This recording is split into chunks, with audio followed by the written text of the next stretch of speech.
So the Airtel merger and presumed Telecel, whatever it is, you know, I'm happy that you did a bit of a timeline to bring viewers to speed on what the past has been like with the Airtel and Tigo partnership. But there are certain details that you've left out.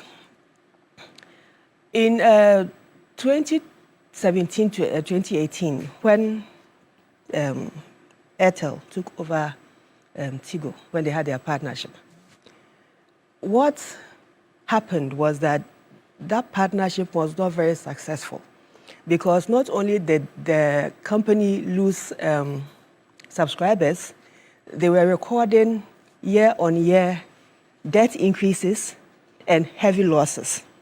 So as their debt was increasing, their losses was also increasing. So let me pause you here. You're saying that after Airtel took over Tigo, yes, Airtel began seeing losses. Yes, Airtel Tigo. And why did that happen? It was because they were operating in a very difficult business environment. Now you are competing against a brand like MTN, which is a powerhouse when it comes to mobile technology across the continent, even, other places where they have across the globe. And so that partnership in itself struggled. Now, when government took over that partnership, government, in what the NPP, in their press conference, what the gentleman mentioned was that Esla Usu came up with a plan. You see, there's a difference between coming up with a plan and actually executing a plan. Now, in the case where you come up with a plan, which you said you are taking over this company, forget that you took it over for $1. There was still a $3.5 billion debt in the books of this Airtel Tigo partnership. Whose liability is it? Government. That was the part that you people were not paying attention to. Secondly, with that kind of debt, you owe suppliers, including ATC, that they are accusing Sam George of not paying on time. A myriad of service providers who this company was indebted to. Now, in 2023, when government took over, what injection, and I'm talking financial injection, did government, under the NPP administration, with Madam Eslowusu, and this NPP minority who are now coming to advise us, what pragmatic solution did they offer Ghanaians, especially the subscribers of AirtelTigo? In the last year alone, AirtelTigo subscribers fell from 10 million to 4.6 million. Astronomical. I was telling the Auntie Rhoda a few seconds ago, the chip in my tablet is AirtelTigo. The mast is just 2 blocks from my house, and yet I can go two weeks without service. It just pops up, it pops off, it pops up, it pops off. I mean, you have to really love Tigo. You must want an alternative to follow AirtelTigo. But be it as it may, there's a problem now, which is that AirtelTigo is recording heavy losses. They need investments in infrastructure. What do we do? First of all, to show up that the 4.6 million subscribers left on the system, whose monies are sitting on mobile money wallets, and who are dependent on this, because some people have emotional attachment to numbers, so they're not able to just shift to other networks. So what do we do to keep these people there? Keep the 300 people who are employed in AT. How are we going to keep this company afloat for the time being? And government said that, okay, now we have some shares in Telecel. So what we are going to do is that in the interim, your infrastructure is dilapidated. We don't have the resources to put money into you right now, but we are going to let you ride on Telecel's infrastructure. And that is where that partnership first came in. And I'll let you continue with that. I just want to take you back to what your reporting Esla to have said.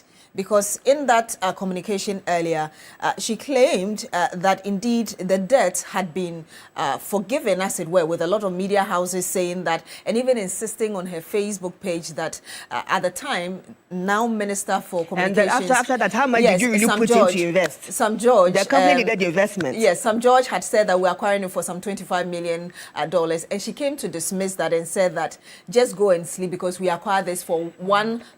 And if you remember, not to cut you, but if you remember, the same Sam George called her, I think it was deputy ranking or ranking in the minority. He was ranking, yes. You remember that they invited her to come and answer questions on the floor of Parliament. On 3 occasions, the woman did not show up. Yes, so let me land on what she said. So like I said, the death was like forgiving, and even said that the minority was making noise because they didn't believe that a government could make such a good deal. Now, in an interview Clearly, with it is not a CNBC, good deal because now we see where we are. CNBC, she also said that the government was going to invest in AirtelTigo, and it had a value of over $1 billion. You're saying that propaganda. She told us lies? Yes, it was propaganda.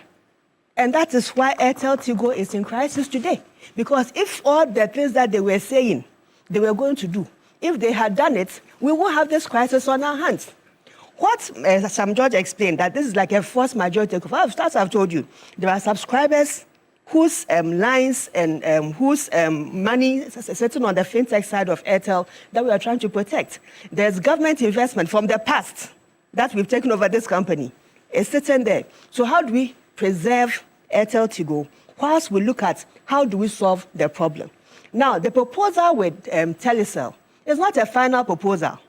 Currently, as we speak, there's KPMG, which has been engaged by the Ministry of Communication as financial advisors, who are working on the roadmap on whether we should have AirtelTigo stand alone and now with investment, or we find new partnership. Doesn't necessarily have to be Telecel. Whether we are going for a public-private partnership, and now that AirtelTigo is 100% government-owned, any other partnership that comes on board, it could be a PPP arrangement. Or whether we're going to have a management contract with whoever comes on board. And that also includes, or may not include, Telecel. So the decision with Telecel is not being finalized. Now, in the minorities press conference, they shot themselves in the foot. In fact, they ran ahead of themselves unnecessarily. And I want to ask the minority a question. Currently, when I was listening to them yesterday, live on TV, whose interests are they pursuing? According to them, this Canadian company offered government of Ghana $150 million and additional $1 billion investment. The MOU that the Ministry of Communications signed with the Canadians did not have any $1 billion mentioned anywhere. They should tell us where they got that $1 billion figure from. Additionally, they should also tell us, me as a floater, a citizen of Ghana, I'm interested in the minority. They should tell us whose interests are they really pursuing with this press conference. They said they are the committee on something. Even me, common floor member, I know how far this deal has reached. You, who is sitting in Parliament, expect people to come and report to you. You don't know that KPMG has not finished their work. They're saying that this whole thing is shrouded in secrecy. Where's the secrecy? And you are not doing this in the interest of the Ghanaian people. When a transaction advisor has been engaged to give us a credible road, is KPMG a blue kiosk? Forgive all blue kiosks, forgive me, but this is just an expression. Is KPMG a blue kiosk consultancy? Is that not an international firm with global repute, known to transact all over the globe? So we're not dealing with a barber shop and saloon, a consultant. We are dealing with credible people, credible institutions to advise us on the way forward. And as I've mentioned to you, KPMG has not finished their work. The minority should wait. When KPMG is done with the report, it will be presented to Cabinet, government will review it, government will take a decision, will bring it to Parliament. They'll have the opportunity to ask all the questions. But now as it stands, and the way they were forcing to pack data and money into that Canadian company, I am very suspicious of this minority. I believe that they are pursuing the interests of the Canadian company. They should all wait. The right thing is being done. We are resetting. And we've asked the people of Ghana voted for NDC because they expect right things to be done. The subscribers of AirtelTigo, of which I am one, we want better services, not 2 weeks today, 2 weeks tomorrow. No. I want proper service. I have a mobile wallet on that. I don't know how much is on it, but I have it. So everybody should be patient. We are working on it.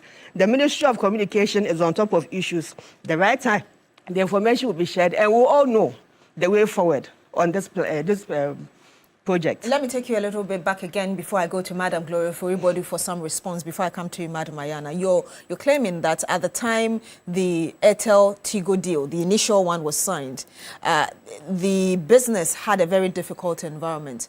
But at that time, you would remember that when we talk about COVID-19 and the repercussions, the NPP has kept saying that the economy was doing quite fine until late 2019 when COVID struck and 2020 and all the rippling effects. So how do you mean by the difficult environment you talked about? When it comes to business, data is what speaks, not any government propaganda.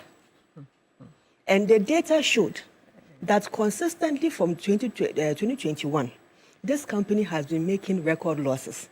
In fact, the figure is not really in my head, but I think they were within the region of 180 to 240 million. And every year, it keeps increasing. No, I'm talking about 2017, 2018, when the original Airtel and Tigo deal was signed. And you say that immediately after they did that, AirtelTigo had difficulties because the environment was bad. And I'm saying but within that period... You are competing with a giant like MTN. MTN at that time was not sitting down and watching AirtelTigo. AirtelTigo has come into the market, so they are sitting down. MTN was doing all kinds of promotions. They were sponsoring all kinds of programs, including your shows here. They were increasing their mileage. They were giving a subscriber, you buy data, get how much percent bonus. They were doing all kinds of things to excite people to their brand. What was AirtelTigo doing? I don't work with them. I don't know the full details of what exactly they were doing, but I could see what MTN was doing. And I know that you don't need rocket science to know how this thing is going to turn out for any business. Madam, what is it? Telecel and the AirtelTigo, that bit of a merger?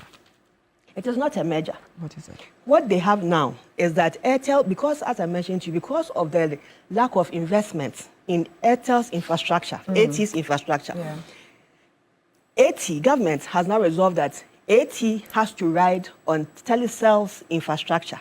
So in terms of roaming services. So for example, if you are going to a place like Dentra, where maybe Airtel doesn't have a mast, but Telecel has, that sharing now allows you, the AT subscriber, to still have access to your data and your mobile services because you are now running on their service. So that is how we've tried to solve a technical problem whilst we look at the bigger picture of how do we address AirtelTigo. Because we don't want to sell AirtelTigo. And I want to come